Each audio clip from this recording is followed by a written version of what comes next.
part of the work that this church plans to do is a rescue mission, right? And so I thought it might be good to preach through the first rescue mission in the Bible. Yeah. And as far as I know, that was Lot. And Grace saying about Mephibosheth, that was a rescue mission. If you're saved in here, it's because of a rescue mission, right? The Lord said, and but it's good, right? Because Abraham, right? He's the father of faith, and he, spiritually, right? Just like him. Amen. And he had to balance a lot of things, right? He had to contend with the rescue mission operation he was running, going after Lot, right, his wife, his kids. He had a balance, right? And the thing about Abraham is he struck a good balance. He didn't let Lot be his undoing, right? Yeah. And some people, they get involved in the rescue mission service and they serve so much there that their family falls apart and they get bitter. And so just going to go through some verses of this between Genesis 12 and 22. It shouldn't take too long. And just use the contrast because, Lot was also serving the Lord, just not doing a very good job. And, the people who join the mission that are saved, if you're saved, you're serving the Lord. Whether or not you're doing a good job or not is the question, right? You are serving him though, right? And I've never worked a job where I've had every single coworker doing a good job. A lot of them, they're getting paid, but you don't know what for what, right? So we can just go through and find some contrast between Lot and Abraham and learn a thing or two, right? And it applies to more than just specifically the work of a rescue mission. There's spiritual reasons, right? There's other factors, character reasons why Abraham did so well and Lot struggled, right? Yeah. And now I'll go to Genesis chapter 12. Start there. It says Genesis chapter 12. Genesis chapter 12, right? 2 hours, brother. I think I'll get it done 5. I think I'll be able to. With the spirit to be up. No, I think I'll be fine. Now the Lord had said unto Abraham, get thee out of thy country and from thy kindred and from thy father's house unto a land that I will show thee. All right. We're Genesis 12 and verse 1. Right. And I will make of thee a great nation, and I will bless thee and make thy name great, and thou shalt be a blessing. And I will bless them that bless thee and curse him that curseth thee. And in thee shall all families of the earth be blessed. And so this is the part I want to get to. So Abraham departed as the Lord had spoken unto him, and Lot went with him. Nothing wrong with that. That's one of the good decisions Lot ever made. Right? I'm not saying it's the only one, but that's a really good one. If there's someone in your company who you look up to and they say, I'm out of here, and you look around and everyone else is not someone you look up to, you should ask the Lord if you should go too. Right? I mean, God didn't say, Abraham, don't let anyone follow you. He just said, you need to get up and leave your family. He didn't say they couldn't follow. Lord knew, for the most part, they weren't interested in following. Right? And so Lot went with him, and Abraham was 75 years old when he departed out of Haran. Lot followed an older, experienced man, right? He didn't follow his 20-year-old cousin, right? Abraham had been around. He had taught him things, right? I believe Lot's dad had passed away, and Abraham was like a father figure. It was his uncle, right? But I believe he fulfilled the role somewhat of a father figure to him, right? Right. And Abraham took Sarai, his wife, and Lot, his brother's son, right? And all their substance that they had gathered and the souls that they had gotten in Haran. And they went forth to go into the land of Canaan. And into the land of Canaan they came. So far, so good, right? We get introduced to Lot here, and he's doing good, right? And everyone who's ever been saved at first, they're doing good. They just got saved.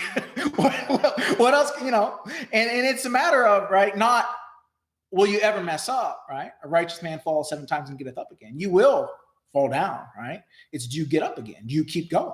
Right. Because guess what? In this passage of scripture, Abraham messes up a few times. I'm not going to go to those places, but he moves on. He gets over it. When Lot would mess up, he'd dig himself a deeper hole.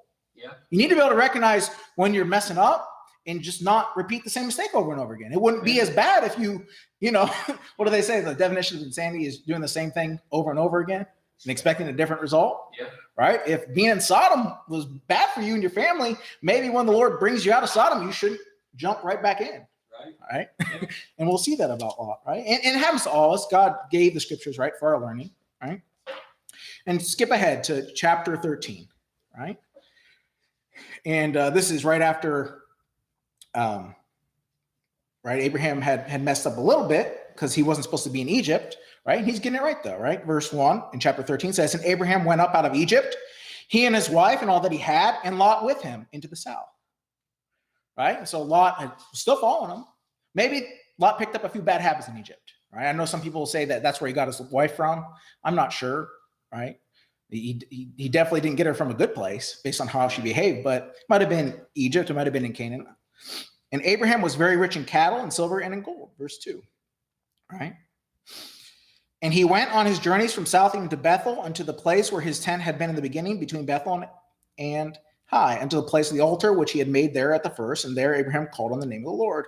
So you see here, Abraham, he's successful in life, because back in the Old Testament, right, if you were righteous, God would make you successful, right? And that's not to say that you couldn't lie, cheat, and steal and appear to be successful as well, right? I'm sure that still happened. Right. But keep that in mind, right? Abraham was rich, but he also made time for God. All right, verse 5, and Lot also, which went with Abraham, had flocks and herds and tents. Abraham and Lot, they were both doing well. Presumably at this time, Lot was doing well spiritually. I don't imagine that Lot was cheating and stealing and lying to get his wealth. He probably was just copying what Abraham was doing, right? I mean, if you're around someone who's very successful, all you have to do is copy them, and you'll have maybe not as much success, but it'll be successful for you. It really will be. It's not that hard. Find someone who's doing it right and getting blessed for it and just copy them. Amen. All right? And Lot's doing good so far. He really is. All right? And it says, though, in verse 5, and Lot also, which went with Abraham, had flocks and herds and tents, and the land was not able to bear them, that they might dwell together. And you think about that, right? Lot's own success ended up being his undoing.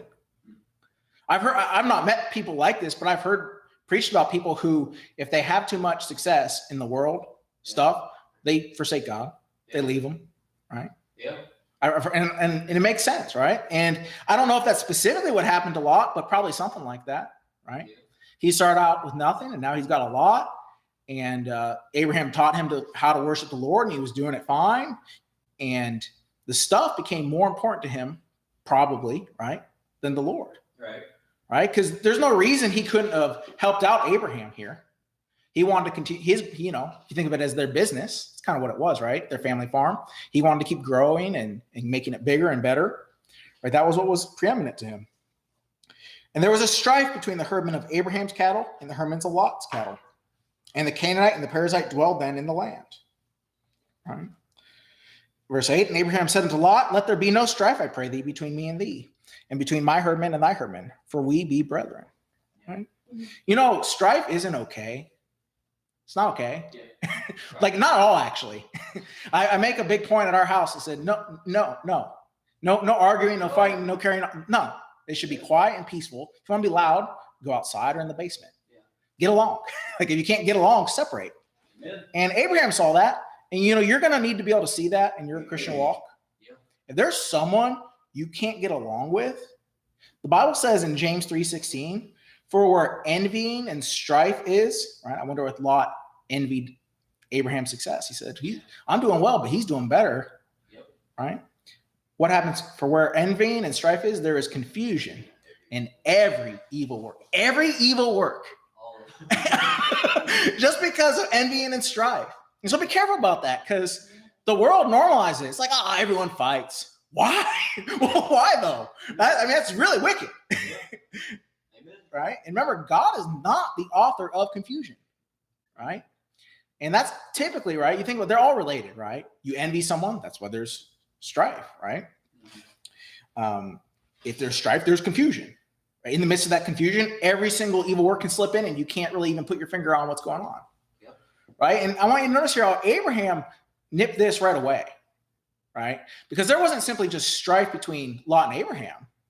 There's actually strife between the workers, Yeah. right?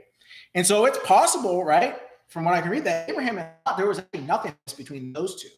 But the workers, right, who were just doing the will of their boss, right, they were conflicting, right? And Abraham says in verse 9, is not the whole land before thee? Separate thyself, I pray thee, from me. If thou wilt take the left hand, then I will go to the right. Or if thou depart to the right hand, then I will go to the left. Right? He's saying the land's pretty good. There's lots of it. I'll be successful wherever I go. So you pick. Where do you want to go, Lot? Right? What is Jesus say? Agree in thy adversary quickly. Right? While thou's in the way with him. That'll be. If there's someone who's arguing with you, strife with you, see if there's a way to just defer to what they want. Yeah. Right? There's usually a lot of options you can take. Right? And you don't need to plant your feet in and say, this is my plot of land. Right. Right?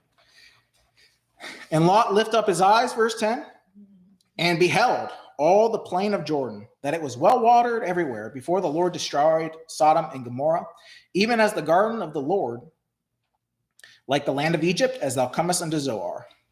Then Lot chose him all the plain of Jordan, and Lot journeyed east, and they separated themselves, the one from the other. Abraham dwelled in the land of Canaan, and Lot dwelled in the cities of the plain, and pitched his tent toward Sodom, right? But the men of Sodom were wicked and sinners before the Lord exceedingly. Right? You know what Lot could have done? He could have said, hey, Abraham, what do you think I should do? Yeah. And maybe Abraham would have been like, that's a pretty wicked area. You might not be able to handle that. So maybe you should take this one, even though that one that's better. Or maybe he said, Lot, I know your business is booming, but I mean, Abraham was 75 when he was an older man, right? He said, Lot, have you considered taking over for me?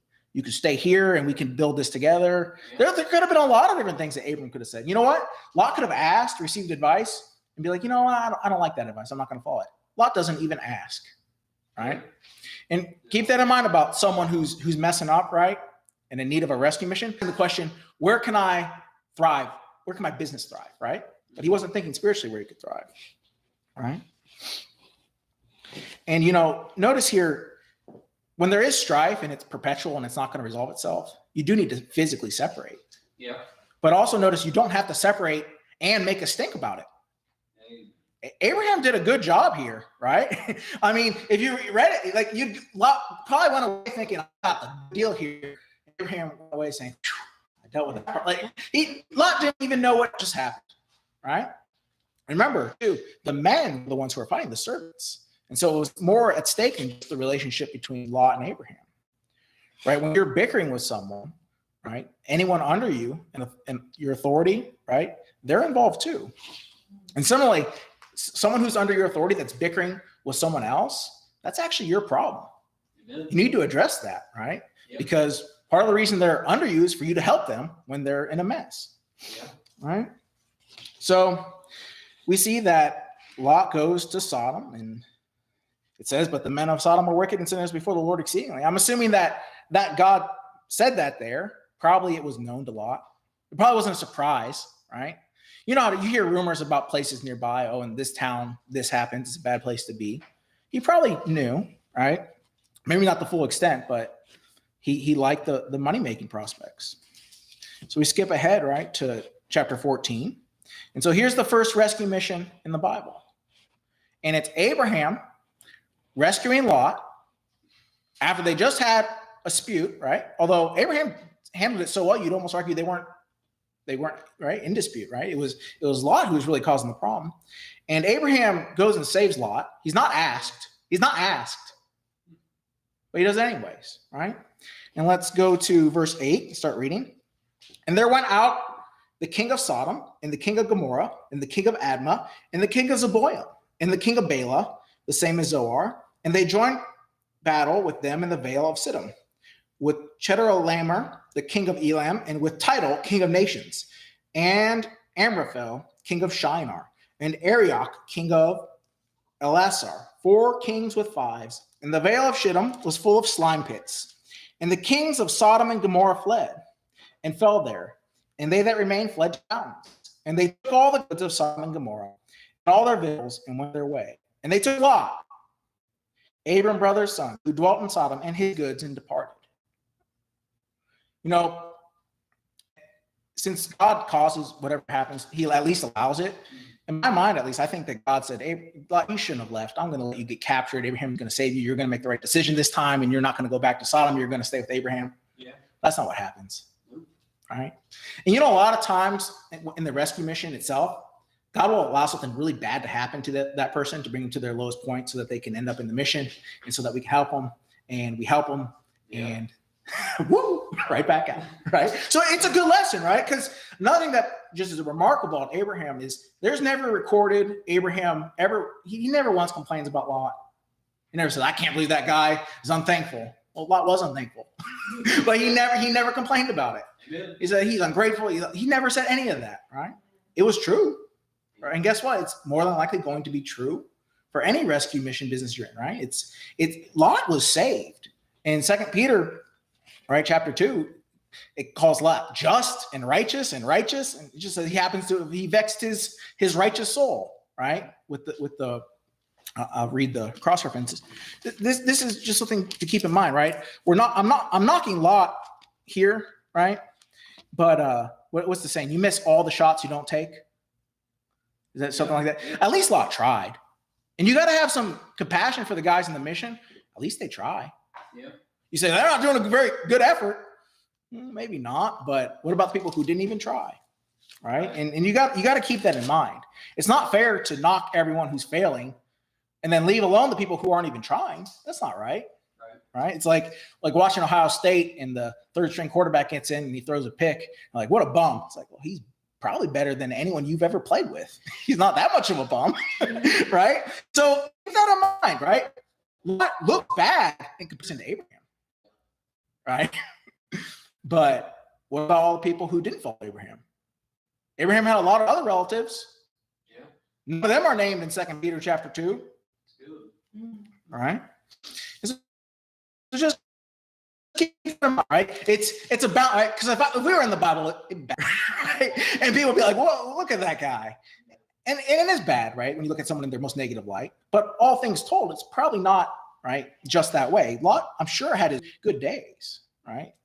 Abraham probably did see a lot of potential in him, right? But in 2 Peter chapter 2, verses 6 through 9, right? And turning the cities of Sodom and Gomorrah into ashes, condemn them with an overthrow, making them an example unto those that after should live ungodly. And deliver just Lot. He's just. All right. Vexed with the filthy conversation of the wicked. All right. If you're saved, you're just. You might be highly vexed, right? You might appear to be wicked, but in terms of your soul being washed in the blood of Jesus Christ, you're just, you're righteous, right? For that righteous man, dwelling among them, in seeing and hearing, vexed his righteous soul from day to day with their unlawful deeds, right? And so just keep that in reference. When God is referring back to Lot, calls him just, calls him righteous twice, all right? And he's talking about, too, the Lord knoweth how to deliver the godly out of temptations. Lot was tempted to live in Sodom to progress his career. And God says, I know how to deliver you out of this. Now, did Lot accept the deliverance? No. Right. Begrudgingly, sort of, right? But God does make an effort to help you out, right? And don't miss that. All right, so back to Genesis 14, right? And it says in verse 13, right? So remember, Lot's captured, right? He's living in Sodom and he's captured, right? You know, if I was living in Newark, just minding my own business, and someone captured me, I would really think twice about going back to Newark. I'd be like, maybe I could live somewhere else where they don't. Why? Yeah, maybe I could move somewhere else where they're not going to capture me, right? I mean, God really does try and make it easy for you, right? He's like, hey, Lot, they like captured you, right? And we're going to kill you. And I saved you. You surely don't want to go back there. He's like, oh, Lord, I mean, you see how much money I made last week? Right. Right? Back to bondage. Right? And there came one that had escaped. You know, the Lord let that man escape just so he could tell Abraham that Lot was there. All right. And told Abram the Hebrew, for he dwelt in the plain of Mamre, the Amorite, brother of Eshcol, and brother of Anar, and these were confederate with Abram. And when Abram heard that his brother was taken captive, right, he thought, serves him right. Shouldn't have left me. He got what was coming to him. That's what we'd say. Too many of us would, right? Yeah. Well, I'll be honest, it would depend on how I was feeling that day, Yeah. right? But I don't think Abraham was necessarily having a good or a bad day. This is just who Abraham was, right? A man after God's own heart. And he said, that's my brother. Yeah. Right. And he said, what? And when Abraham heard that his brother was taken captive, he armed his trained servants. Can you imagine like being in that? If I found, brother Aaron, if I found out you were taken captive, Yeah. I'd have no servants, trained servants to arm, no arms to give them. Abraham's just like, just in case I ever need to go to war against a nation state. And like this is like Sodom, right? It's not like, it's not a little gang, it's a city. Yeah. Right. And he armed how many men? 318. You know that, what's that movie, the Greek movie, the 300? 300. I wonder if that came from this. They actually just took it, right? Yeah. Just an interesting thought, right? All the movies come by. All right. Born in his own house, 318, and pursued them unto Dan. And he divided himself against them, he and his servants, by night, and smote them. Right? He didn't try and negotiate a surrender. He just killed them. Right? And that's a good balance to find out too. Sometimes in life, hopefully not physically, but sometimes physically, you just have to smote them. Yeah. You don't need to reason with them anymore. Yeah. Right? If someone's doing something that wicked, right? Like taking slaves, right? You don't really have to be like, brother, let's talk about this. They know it's wrong, right? And he divided himself against them, he and his servants by night, and smote them and pursued them unto Hobah, which is on the left hand of Damascus. And he brought back all the goods, and also brought again his brother Lot, and his goods, and the women also, and the people. All right?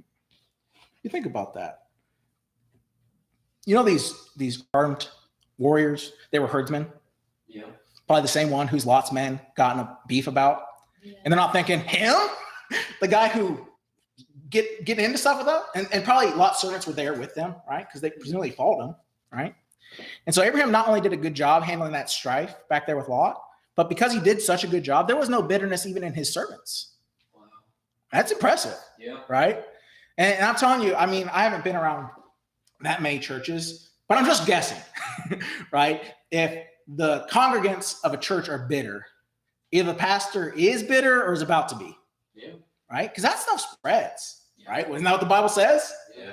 And so it's important. You need to take inventory of the people under you, around you, and make sure if something's bothering them, you need to do something about it. Amen. All right?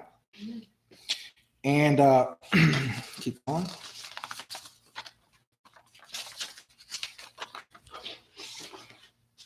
And the king of Sodom went out to meet him after his return from the slaughter of Chedorlaomer, and to the kings that were with him at the valley of Shavah, which is the king's dale.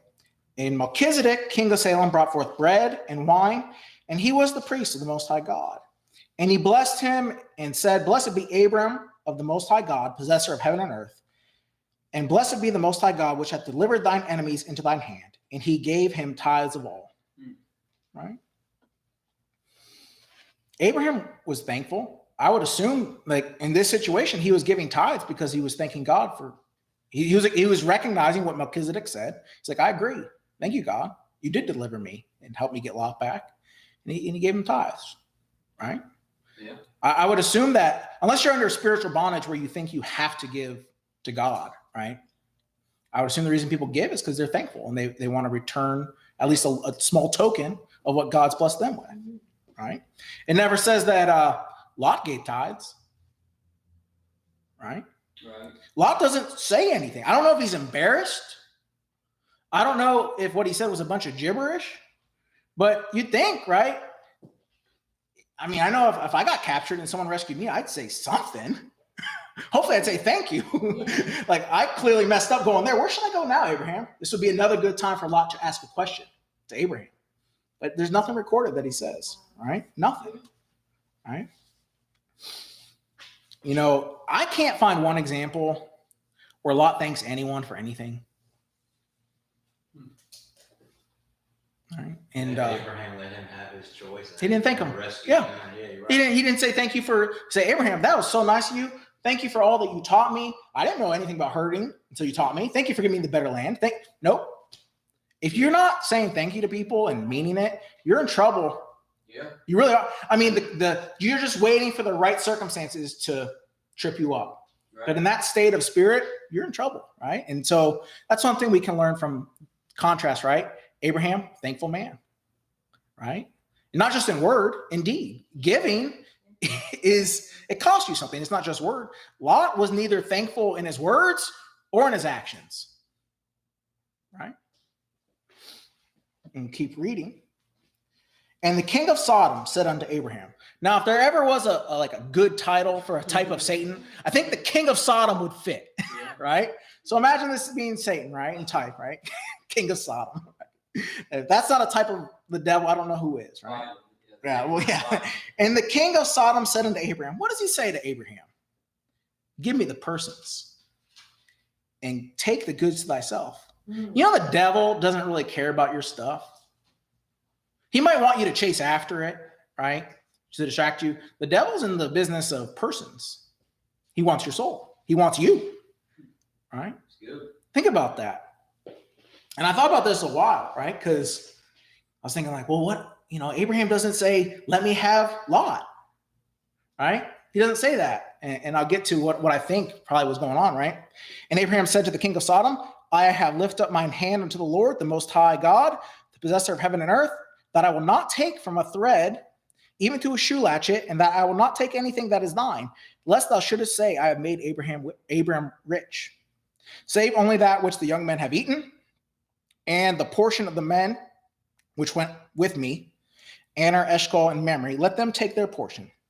So the guys who helped him out, he says, let them take a portion, right? And anything that was eaten, let me take that. But well, on the one hand, too, what if he had taken all that? You think Lot would have went with him? Like stuff, right? Yeah. So that's an interesting thought, right? Abraham there probably knew that, right? And he thought it was right because he swore to the Lord, right? I'm not going to take anything for this, even if that's what I would have to do to get Lot to come back with me.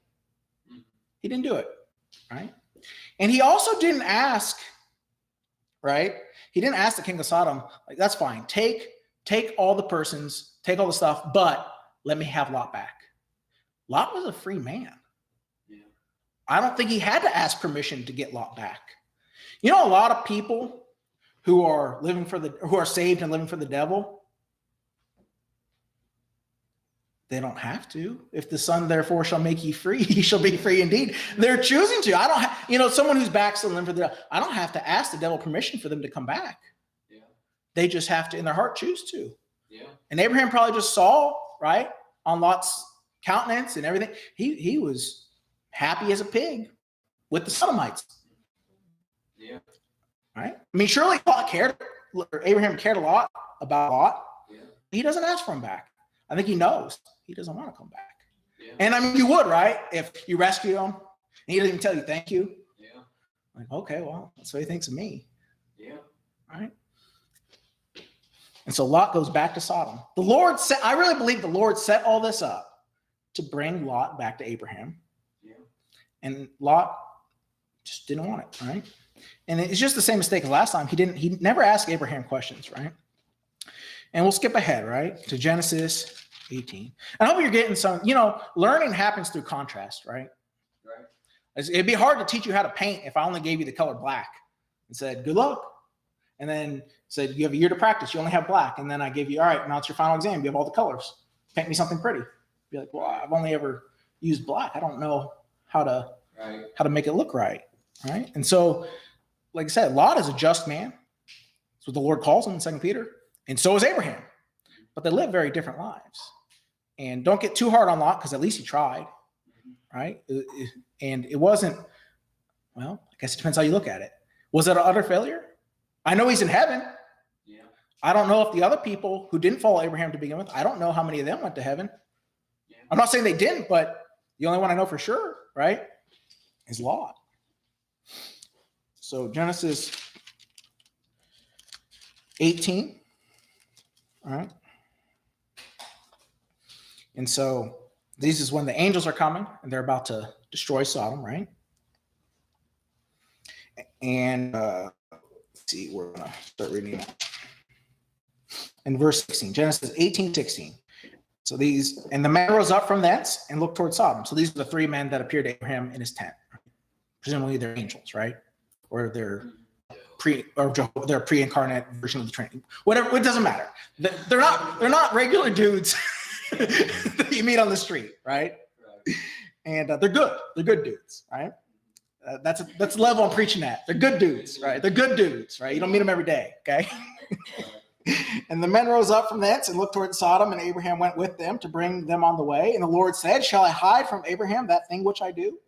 Seeing that Abraham shall surely become a great and mighty nation, and all the nations of the earth shall be blessed in him. And I want you to notice this verse. This is a really interesting verse.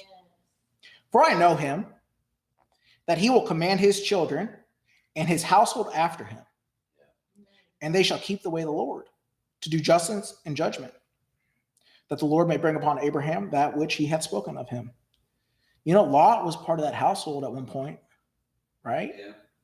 But God doesn't look at Lot's failure and say, oh, Abraham, I'm blaming you for that, right? Some people, I think they're afraid to help what you call like a lost cause because they don't want to look bad, Yeah. right? They try and stack things in their favor. They try and only help people who they were actually going to be successful if you didn't help them. Yeah. And so when you help them and they're successful, you look great, right? It takes a lot more spiritual courage to try and help someone who's actually unlikely to get any visible help. Yeah. Abraham wasn't afraid of that. More than likely, right, there was someone who saw this going on and said, Abraham, you sucker. I can't believe you put all that time and energy into Lot. Yeah. Look at that bum. Ungrateful, just a waste. Yeah. God never said that about him. Amen. And Abraham never said that to Abraham, right? And Abraham was mature enough spiritually to keep trying to help him. Now notice, right, what's coming up here. Abraham does not plot another physical rescue mission. He did that. It didn't work, Yeah. right? You know, you can't keep trying to do the same thing for someone and expect different results. There comes a time, right, with a rescue mission where the physical help of them coming to the program, at least for a while, you're not welcome. Yeah. We'll still pray for you Yeah. and ask the Lord to help you, and the Lord will, as we see here with Lot, right? But you got to see that balance. Surely Abraham loved Lot just as much now as he did before, but his methods switch. They're different, right? Yeah. And so it's important that you not always just, well, that's how we did it last time, let's do it again. Well, you might have learned something from your last attempt, right? Right. Maybe something different is required this time, right?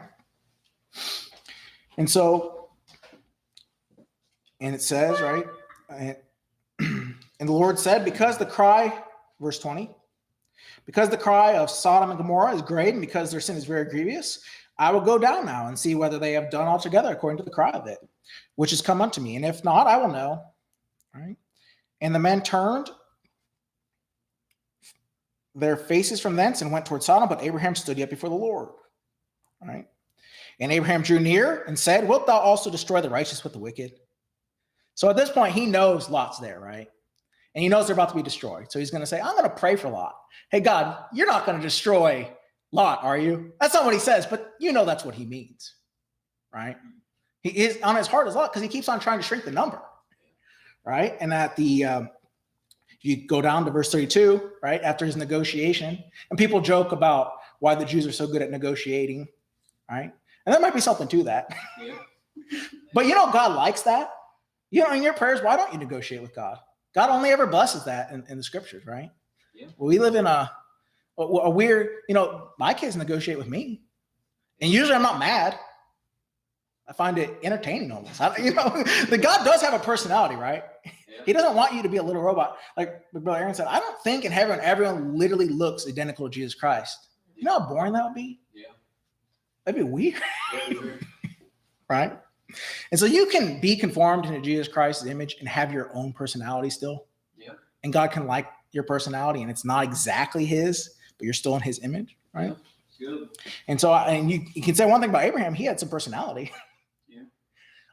All the people in the Bible that God spends any length of time commending, what's revealed through their actions is a personality. They were an individual. They weren't just some automaton. I pray 4 hours in the morning, and if you interrupt me, oh, you're going to find out what hell's like. Yeah. Oh, no one ever said that in the Bible. Right? Yeah. Right. And so, and he said, oh, let not the Lord be angry, and I'll speak yet but this once. Peradventure 10 shall be found there. And he said, I will not destroy it for 10's sake.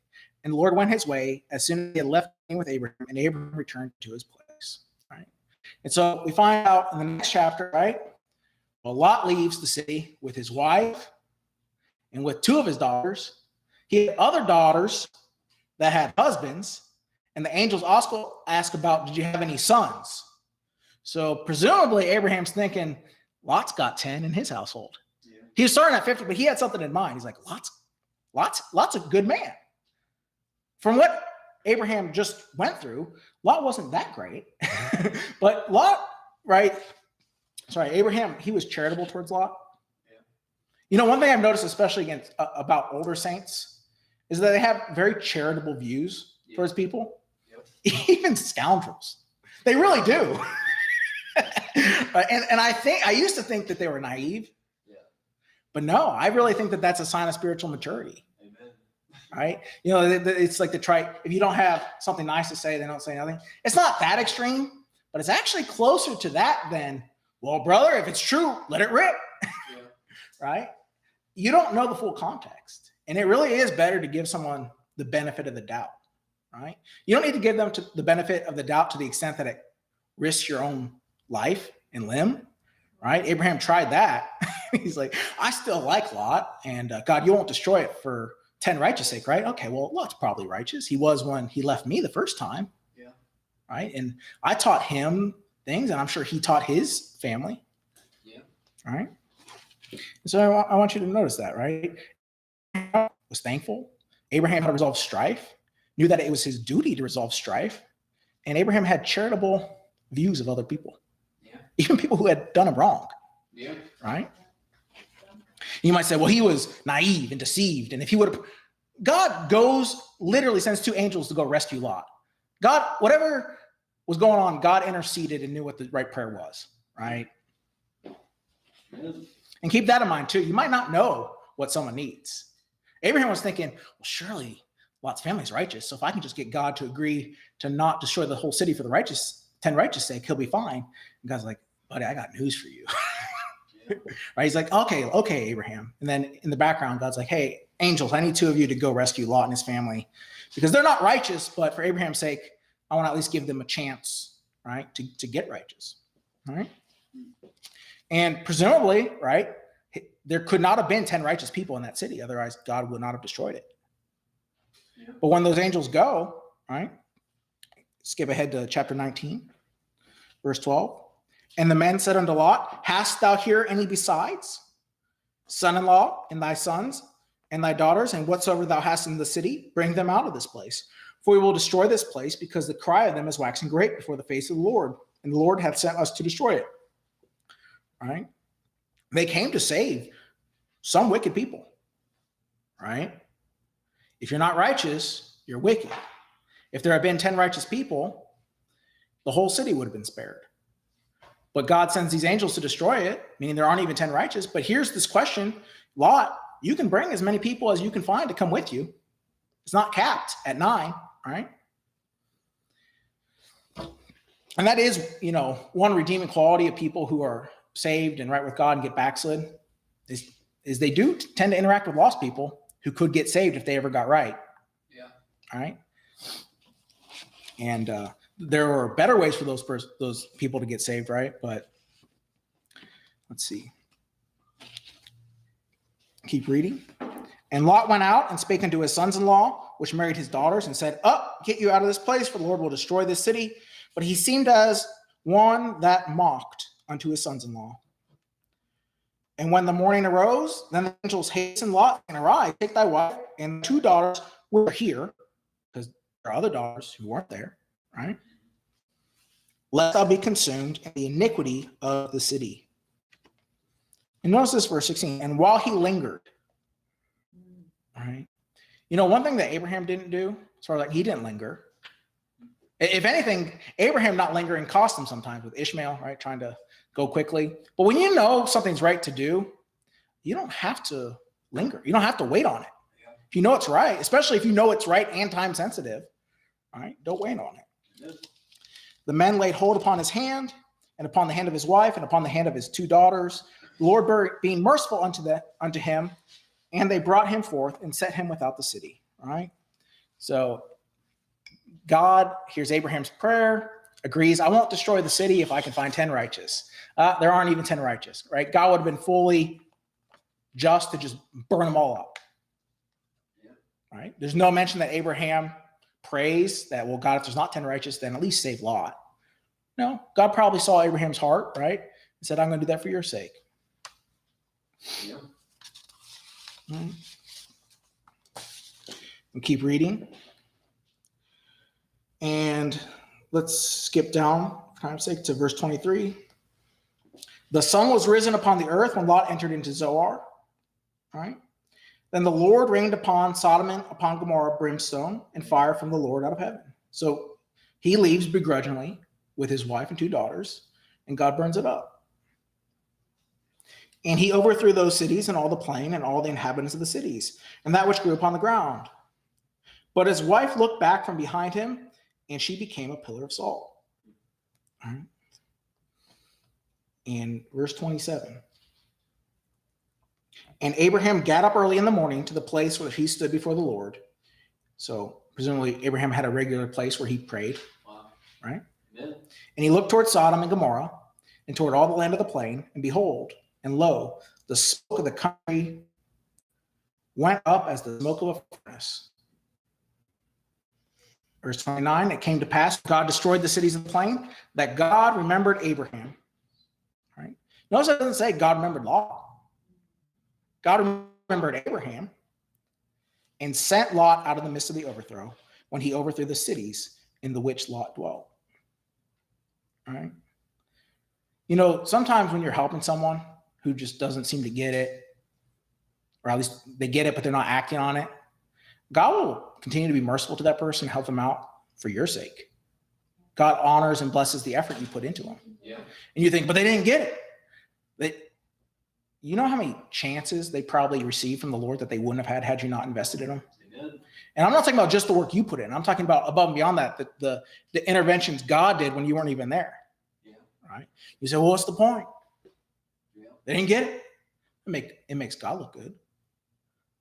I mean, can anyone see how God treated Lot and say, man, God sure did him wrong?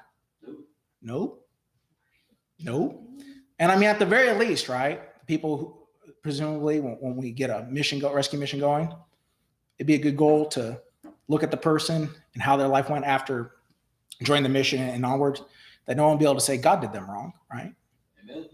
You say, well, what is the success rate, right? People talk about that all the time, which is crazy. Right? Because Abraham had Lot, and what was his success rate? Yeah. He had one. He had one person to rescue and get going. And I don't know. Right? It's not a fairy tale ending like a Disney movie. But in 2 Peter chapter 2, God calls him righteous twice and just once. And is your name in 2 Peter chapter 2 as being righteous? Right? And so you think about that, the people that we helped through the rescue mission, God might completely change how he views them.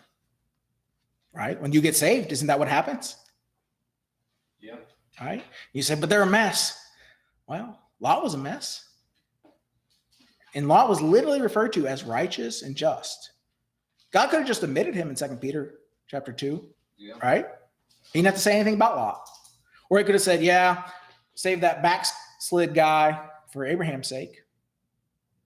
Right? Let's remember that the people you help, if they're saved, they're important to the Lord. Even if they're messing up. All right. And I want you to go to Genesis 24. You know, a lot of times, right, people are, well, what's in it for me? I'm going to give you that. Because so far, what was really in this for? I mean, it did make Abraham look good, but it was pretty frustrating, I'm sure, Yeah. and grieving and vexing. You know, Abraham and Lot never interact again after this. It's not recorded in the Bible. Right. When Abraham dies, Ishmael shows up. Isaac shows up. Where's Lot? Maybe he was dead at that point because he was older. But it's very possible, because I've seen it happen, in spite of all that help that the Lord and Abraham provide Lot, he died in that cave with his daughters, old and bitter, and I'm not talking to him. He let this happen to me. I can't. Yeah. Right? And God sees that happen. He says, just Lot. Yeah. Righteous Lot. Great. Right? So before you are too hard on yourself, God calls Lot righteous and just all the time. Yeah. And, you know, God's not far off. He tried. He went for it. Yeah, he quit early. Yeah. And most of the people, right? You know the difference between them making it and not making it is they quit early. Yeah. It's that simple, right? Because Abraham, right? We didn't go in those scriptures, but he fell down a few times. He just got right back up.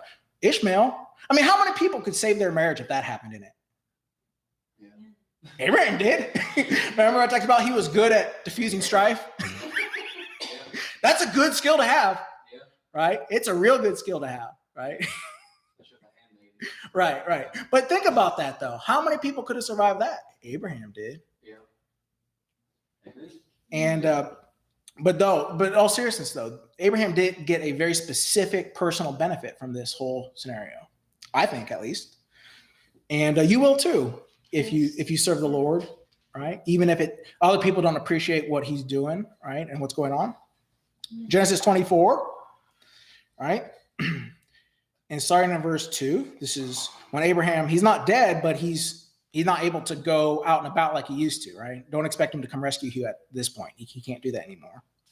And Abraham said unto his eldest servant of his house that ruled over all that he had, that should have probably been Lot, right?